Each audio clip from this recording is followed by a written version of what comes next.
Api membumbung tinggi menghiasi langit kota Surabaya pada Senin malam. Kebakaran hebat terjadi pada gudang tiner di Jalan Kalianak 55. Besarnya api sempat membuat ledakan beberapa kali.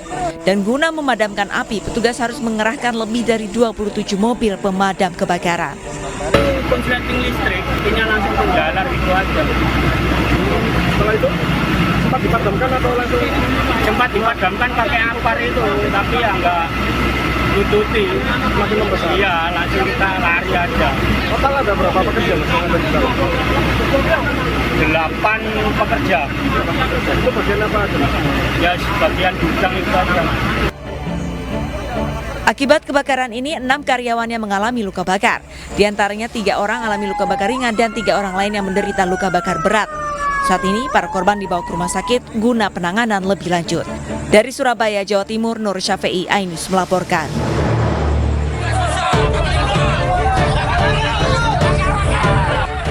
Sekelompok orang dari pihak tergugat atas lahan 1 hektar lebih berusaha menghalangi alat berat yang diterjunkan ke lokasi eksekusi lahan dan bangunan yang terletak di Kelurahan Payu Selinca, Kecamatan Jambi Timur, Kota Jambi. Beberapa orang diamankan karena kedapatan membawa senjata tajam. Polisi juga menemukan molotov yang diduga akan digunakan untuk menggagalkan jalannya eksekusi. Sempat terjadi chaos karena dari pihak penggugat mengumpulkan masyarakat yang tidak kita ketahui dari mana, dan diantaranya ada yang membawa senjata tajam. Sementara itu, kuasa hukum penggugat Fandi Gultom menyebut lahan seluas 1 hektar lebih merupakan milik Minardi setelah ada putusan Pengadilan Negeri Jambi serta melakukan eksekusi berdasarkan putusan Mahkamah Agung. Gugatan ini sudah inkrah mulai dari waktu keputusan PN, PT sama PK. Harta ini milik Bu Minardi. Setelah penghuni bangunan mengosongkan ruko yang ditempati, 2 alat berat membongkar bangunan yang berdiri di atas lahan. Dari kota Jambi, Andrianus Susandra, iNews melaporkan. Seorang siswi kelas 6 sekolah dasar dicekoki minuman keras dan diperkosa 4 pemuda yang juga masih di bawah umur di Indramayu, Jawa Barat. Sementara ibu korban meninggal dunia lantaran terkejut mengetahui peristiwa yang dialami putri kesayangannya.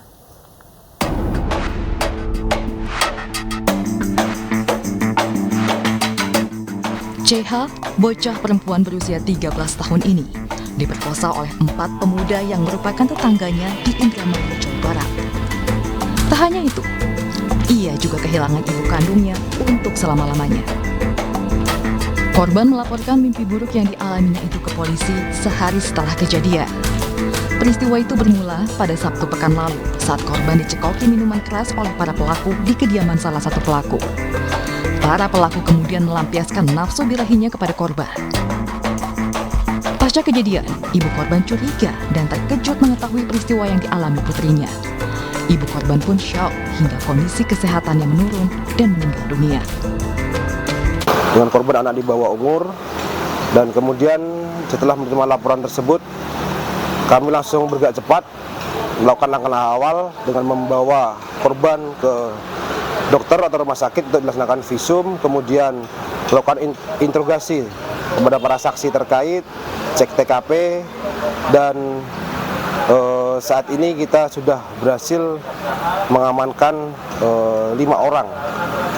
4 diantaranya sudah kita tetapkan menjadi tersangka dan 1 orang lagi kita masih dalam saksi. Keempat tersangka yang juga masih di bawah umur kini masih diperiksa intensif. Sementara korban yang masih duduk di bangku kelas 6 sekolah dasar mengalami trauma berat. Dari Indramayu, Jawa Barat, Toy Iskandar, iNews melaporkan. Sementara itu pemirsa, 2 pelaku pencurian tas dalam mobil pick-up yang tengah parkir menjadi sasaran amukan warga Kampung Cibucil, Kabupaten Bogor, Jawa Barat. Polisi yang tiba di lokasi langsung mengamankan kedua pelaku yang sudah babak belur.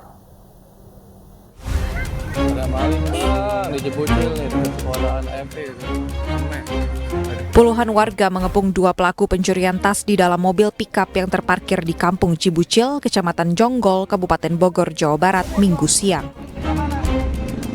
2 pelaku pencurian bernama Ripka Aryansyah dan Romi Jadi babak belur menjadi bulan-bulanan warga yang emosi. Peristiwa berawal saat pelaku menunjukkan gerak-gerik mencurigakan di sekitar mobil pickup yang terparkir di pinggir jalan. Saat mengambil tas di dalam mobil, pelaku diteriaki maling oleh pemilik pickup yang melihat aksinya. Kedua pelaku panik dan langsung melarikan diri, namun gagal karena saat berlari keduanya ditendang oleh warga hingga terjatuh. Warga kemudian mengeroyok dan melaporkan keduanya ke pihak kepolisian. Pelaku tersebut melakukan pencurian sebuah tas yang berada di dalam mobil pick up yang sedang terparkir di pinggir jalan di Kampung Cibucil. Nah, saat ini barang buktinya apa aja dan yang diamankan?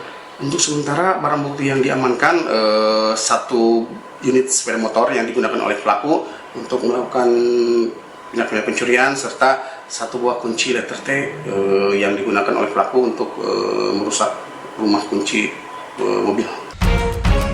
Atas perbuatannya, kedua pelaku kini ditahan di Polsek Jonggol dan dikenakan pasal 363 tentang pencurian dengan ancaman hukuman 5 tahun penjara. Dari Kabupaten Bogor, Cahyat Supriyatna, iNews melaporkan. Pemirsa, 2 WNA yang menganiaya karyawan salon perawatan kuku di Badung, Bali akhirnya ditangkap polisi. Ya, pemirsa, keduanya ditangkap di Bandara Igusti Ngurah Rai, Bali saat hendak kabur ke Thailand.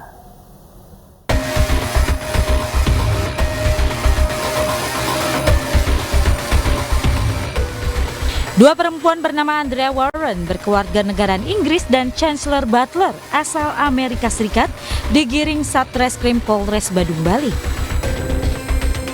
Keduanya ditangkap saat hendak kabur menuju Thailand.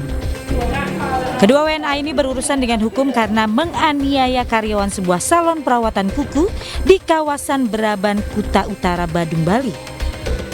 Sebelumnya, kedua pelaku menolak membayar biaya perawatan kuku yang diajukan pihak salon dengan alasan kemahalan.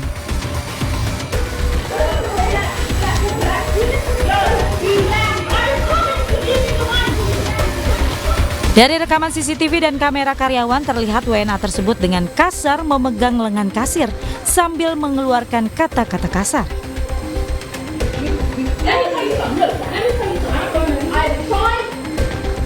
Nah, pada awalnya paket yang diambil ini paket yang perawatan 600.000. Nah, namun dalam perjalanannya yang bersangkutan menambah beberapa perawatan, di mana pada saat sudah selesai perawatan, kepada yang bersangkutan ditagihkan melebihi dari informasi awal 600.000 tersebut. Tapi sudah dijelaskan bahwa kalau ada tambahan akan ada tambahan biaya. Nah, inilah yang memicu emosi daripada terduga pelaku. Kedua WNA ini tiba di Bali dari Singapura menggunakan visa on arrival pada 6 Desember lalu dengan izin tinggal berlaku sampai 22 Desember 2023. Kedua pelaku kini dijerat dengan 2 pasal, yakni pasal penganiayaan dengan ancaman 2 tahun 8 bulan penjara dan pasal pengancaman dengan kekerasan dengan ancaman 1 tahun penjara. Dari Badung, Bali, Bagus Alit, iNews melaporkan. Sementara itu, pemirsa, Dinas Kesehatan Provinsi DKI Jakarta mencatat angka kasus positif harian COVID-19 di ibu kota terus meningkat, bahkan hingga tembus sekitar 200 kasus dalam per hari. Masyarakat pun diminta untuk tetap waspada dengan menjalankan protokol kesehatan, serta melengkapi vaksinasi hingga dosis kelima.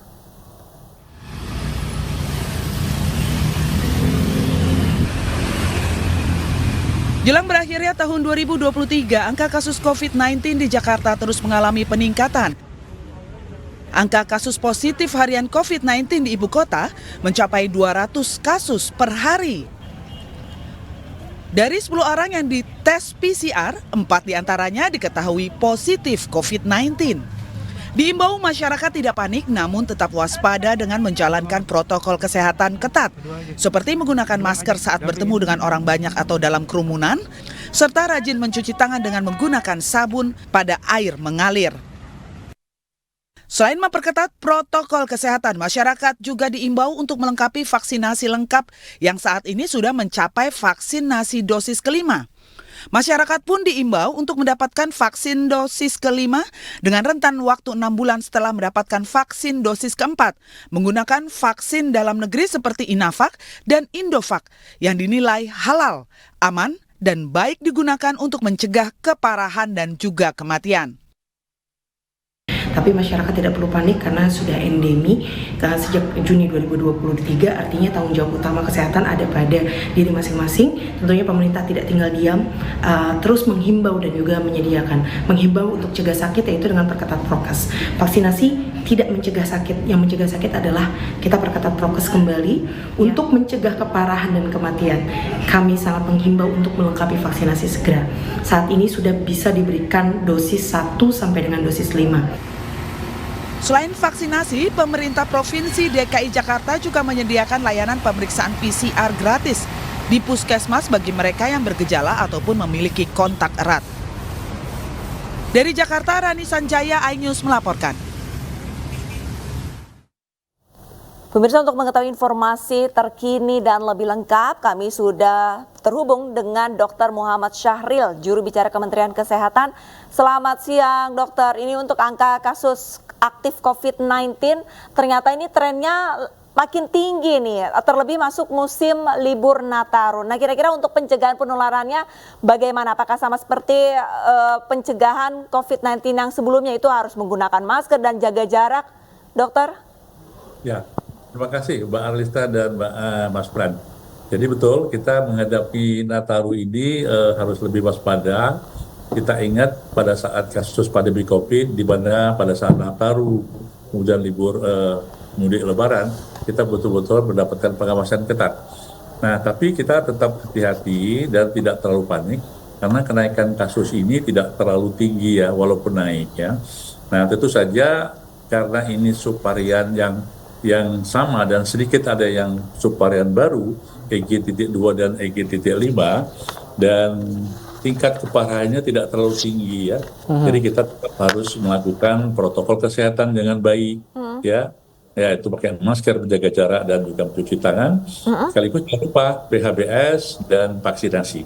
Ini menjadi bagian penting kita dalam mencegah menularkan maupun ditulari gitu, Pak. Oke dokter, ketika itu kan kalau yang terlanjur kena dengan kasus COVID-19 ini kita harus berisolasi berminggu-minggu. Nah, ini perawatannya gimana dokter? Apakah perlu rawat inap lagi atau seperti apa? Jadi agak berbeda ya. Jadi untuk sekarang tetap harus ada isolasi apabila seseorang positif COVID dengan subvarian apapun. Nah, isolasinya tapi tidak terlalu lama ya, hanya 3-5 hari ya, kasus ringan. Tapi apabila dia kasus berat ya dengan komorbid, maka sebaiknya dirawat di rumah sakit supaya pengobatannya juga sekaligus mengobati yang komorbidnya, seperti halnya diabetes mellitus, hipertensi, stroke dan sebagainya, terutama juga kepada usia lanjut ya. Dokter, seperti kita ketahui untuk COVID-19 ini kan sudah bukan jadi pandemi, melainkan jadi endemi, dan virus ini kan bermutasi. Kalau virus COVID-19 yang saat ini tengah naik lagi, ini variannya apa? Karena kan sebelumnya ada varian Alpha, Delta, dan macam-macam. Nah, kalau misalkan untuk yang kali ini, apakah ada nama variannya? Jadi variannya tetap Omicron ya. Tetap Omicron, oke. Ya, tapi subvariannya yang berbeda. Tetapi sebagian besar saat ini masih subvarian yang lama, yaitu XBB 1.5, dan memang di kita ada, tapi sedikit Pak ya, EG.2 maupun EG.5 yang disebut dengan Aries, yaitu sekitar 20%. Tapi apapun subvariannya ini hampir sama ya, gejalanya, kemudian pengobatannya, kemudian cara pencegahannya sama. Jadi kita tidak perlu khawatir, karena kita punya pengalaman yang bagus pada saat pandemi COVID yang lalu gitu, Pak. Oke dokter, kalau untuk ditegaskan lagi, apakah sekarang kita wajib menggunakan masker kembali dan sampai menjaga jarak seperti itu seperti dahulu, atau seperti gimana dokter? Jadi Kementerian Kesehatan setelah membuat suatu edaran untuk menghimbau satu kepada orang yang sedang sakit flu ya, batuk, pilek, demam, itu harus pakai ya itu masker. Dan juga orang yang terdekat pada orang yang sakit flu itu sebaiknya juga pakai masker. Kemudian kalau juga berkunjung atau memasuki fasilitas pelayanan kesehatan, di mana di sana banyak kerumunan orang yang kita tidak tahu ya, di sana ada banyak penyakit yang bukan hanya COVID tapi beberapa penyakit penular. Itu kita menyarankan untuk dipakai ya. Dan tentu saja karena kita sedang akan masuk Nataru, maka juga kita menghimbau kepada seluruh masyarakat apabila masuk dalam suatu kerumunan atau banyak orang, kita himbau untuk memakai masker gitu. Baik, terima kasih banyak atas informasinya Dr. Muhammad Syahril, juru bicara Kementerian Kesehatan, sudah bergabung bersama Ainus Siang. Salam sehat dokter, dan semoga ini warga juga tetap memperketat ya, memperketat. Mungkin kalau di luar ruangan berkumpul juga harus kembali pakai masker lagi kali ya untuk pencegahan ya. Ya.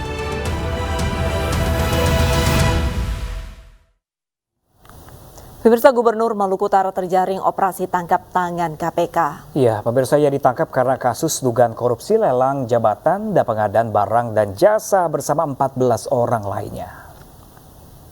Kadis, Pak Kadis, mau kemana Pak Kadis?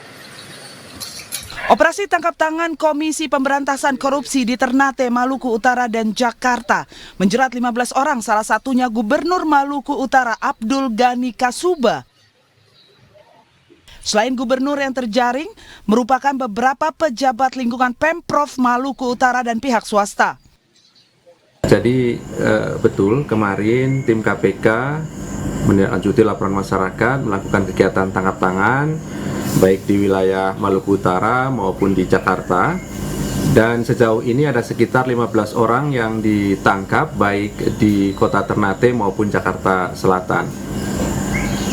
Benar, di antaranya adalah Gubernur Maluku Utara dan pejabat lainnya serta beberapa pihak swasta yang sebagian saat ini telah berada di Gedung Merah Putih KPK untuk dilakukan permintaan keterangan. Tangkap tangan KPK di Maluku Utara terkait dugaan suap jual beli jabatan dan proyek pengadaan barang dan jasa. KPK masih memeriksa intensif selama 1 kali 24 jam sebelum menentukan status hukum pihak-pihak yang diamankan. Tim Liputan iNews melaporkan. Ya, pemirsa, pasangan Capres dan Cawapres nomor urut 3 yang didukung Partai Perindo, Ganjar Pranowo Mahfud MD meluncurkan program KTP Sakti. Dengan kartu ini, pemirsa, nantinya masyarakat akan bisa mengakses segala bantuan dari pemerintah. Jadi sekali lagi kami ingin menegaskan bahwa adanya kampanye hitam di masyarakat, di grassroots yang menyatakan bahwa sekiranya Mas Ganjar dan Prof Mahfud terpilih, maka program-program bansos dan kesejahteraan masyarakat yang sekarang sudah dilaksanakan di pemerintahan Presiden Jokowi itu tidak akan dilanjutkan, itu sama sekali tidak benar. Nah bahkan, ini poin saya yang kedua, karena itulah justru Mas Ganjar dan Prof Mahfud meluncurkan sebuah program yang merupakan salah satu program unggulan, yaitu yang disebut dengan KTP Sakti. Nah, ini adalah bukti bahwa KTP Sakti ini adalah sebuah program yang bukan hanya akan melanjutkan program-program bansos dan kesejahteraan masyarakat di era pemerintahan Presiden Jokowi, tetapi juga bahkan memperbaiki dan melakukan penuntasan terhadap program-program tersebut.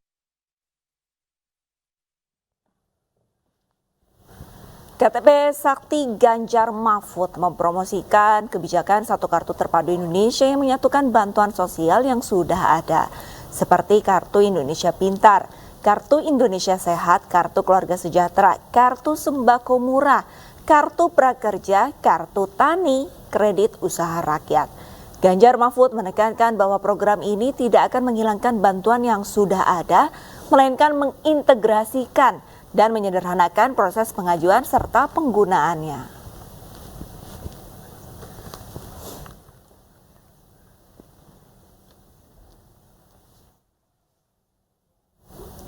Kedatangan istri Capres Ganjar Pranowo yaitu Siti Atiko di Ponorogo, Jawa Timur disambut kesenian reok Ponorogo.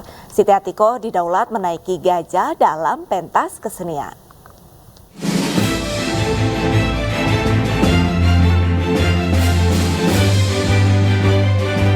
Istri Capres Ganjar Pranowo, Siti Atiko, melanjutkan safari politiknya di Jawa Timur. Ribuan warga menyambut kedatangan Siti Atiko di lapangan Arjowinangun, Ponorogo, Jawa Timur. Sambil diarak, Siti Atiko menari di atas gajah dan disambut meriah dengan tarian reok Ponorogo. 3 gajah dan 3 banteng yang didatangkan dalam acara menggambarkan nomor urut Ganjar Mahfud. Tidak hanya menikmati kesenian khas Ponorogo, Siti Atiko juga berharap nantinya tradisi yang ada di kota tersebut membantu meningkatkan pariwisata Ponorogo. Sebelumnya, Siti Atiko menyambangi Pondok Pesantren Nurul Quran di Ponorogo. Kedatangan Siti Atiko disambut baik oleh pengasuh dan santri di Pondok Pesantren. Dalam perbincangannya bersama Kiai Haji Solehan mengasuh Pondok Pesantren Nurul Quran, Atiko mengaku belajar banyak dari sistem pendidikan di pesantren ini. Tadi saya banyak diskusi sih dengan penyanyi ya tentang mungkin perkembangan pesantren kedepannya, karena di sini juga luar biasa sekali ya, ada salafiyahnya, kemudian kurikulum nasional juga yang internasional, dan banyak sekali juga formalnya juga ada, banyak ikut kompetisi dan juara ya Pak ya. Jadi ini bagus sekali apabila juga diaplikasikan atau diterapkan di pesantren yang lain. Salafiyah, iya, tetapi juga bisa diintegrasikan dengan program-program yang lain agar santri semakin bisa berdaya. Selama berada di Jawa Timur, selain bertemu dengan tokoh agama, Siti Atiko juga mengikuti sejumlah kegiatan lain, diantaranya kampanye, istiqosah hingga menyapa masyarakat. Dari Ponorogo, Jawa Timur, Dian Cahyani, DJ iNews melaporkan. Sementara itu pemirsa, puluhan mahasiswa dari Aliansi BEM se-Jawa Tengah berunjuk rasa di depan kantor Balai Kota Solo. Para mahasiswa pun mengajak debat Gibran.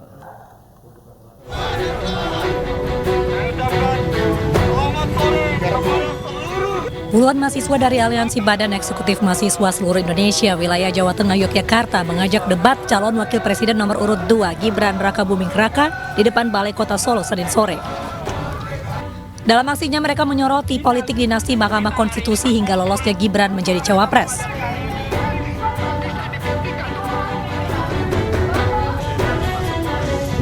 Sebetulnya kami hari ini untuk mengajak Mas Gibran debat hari ini karena rasa ketidakpuasan kita. Pertama etika tadi, etika hukum yang memang telah dilanggar. Putusan MK yang hari ini ternyata masih dilanggengkan untuk menjadi cawapres. Yang kedua, kami sangat kecewa karena beberapa hal waktu kegiatan publik Mas Gibran tidak mau hadir.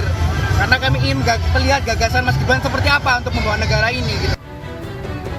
Namun di saat yang sama ada kegiatan seni dari kuartir cabang Kota Solo di halaman Balai Kota Solo. Jumlah peserta kuartir cabang Kota Solo lebih banyak dari mahasiswa. Adapun para mahasiswa terdiri dari Unisri Solo, BEM Universitas Indonesia, Universitas Paramadina, Universitas Muhammadiyah Yogyakarta, dan Universitas Surakarta. Dari Solo, Jawa Tengah, Septiantoro, iNews melaporkan.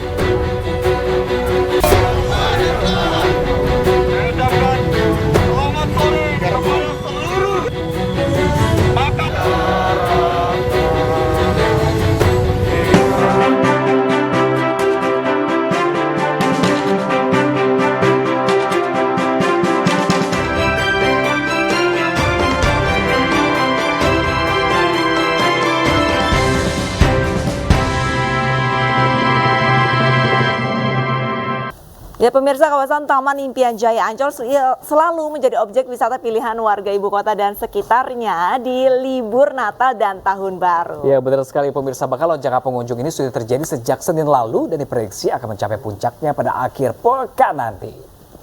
Ya pemirsa, terpantau memasuki momen hari libur Natal Tahun Baru ini, data pengunjung per hari ini di kategori weekday biasa menembus di angka 17.000 pengunjung lebih dibandingkan weekday reguler hanya sekitar 10.000 pengunjung saja.